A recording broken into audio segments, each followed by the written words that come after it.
What up, African world? It's Home Team here, and welcome back to another video of African history, culture, and worldview.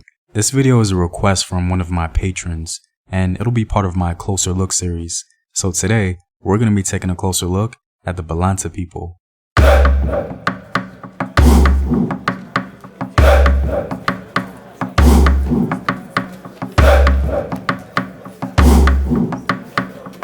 And as always, by supporting this channel on Patreon, you're helping in the creation of these videos and supporting this content.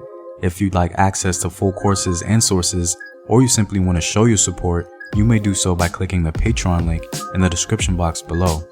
The Balanta are an interesting people because the meaning of their name exemplifies their reputation.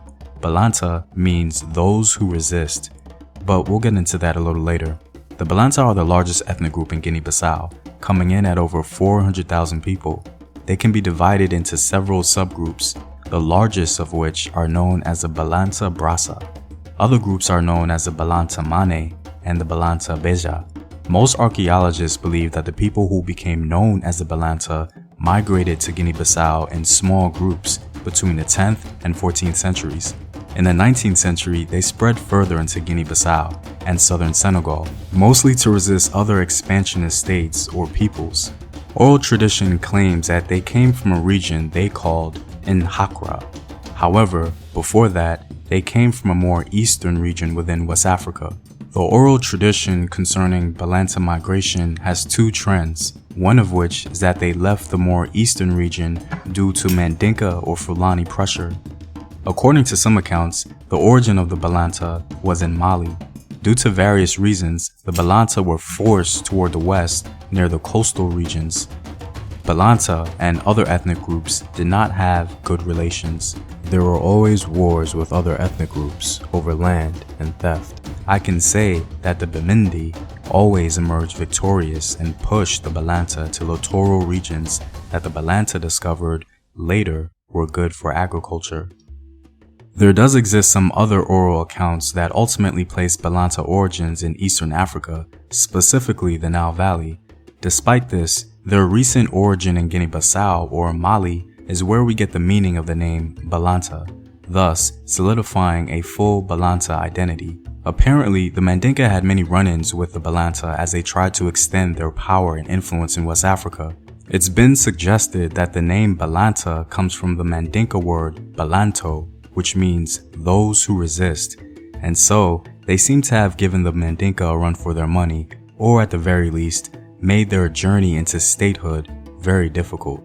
This makes sense on the account that aside from their constant resistance, their social organization was non-traditional, making them largely unmanageable.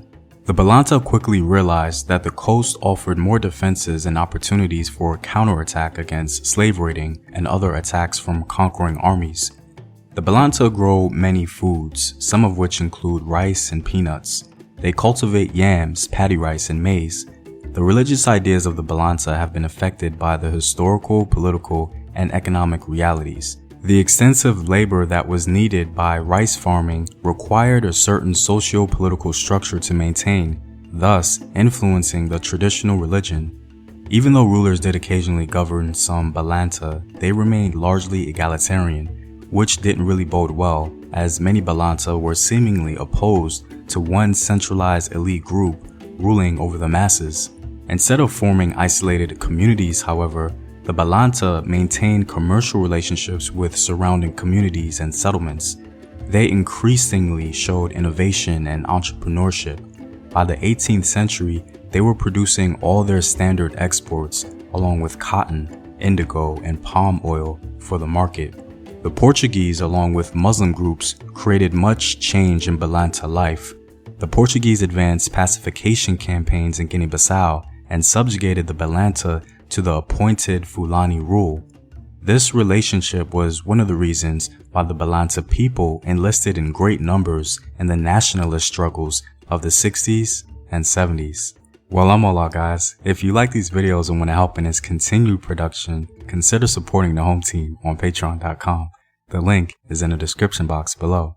Know thyself. Remember your ancestors. Peace.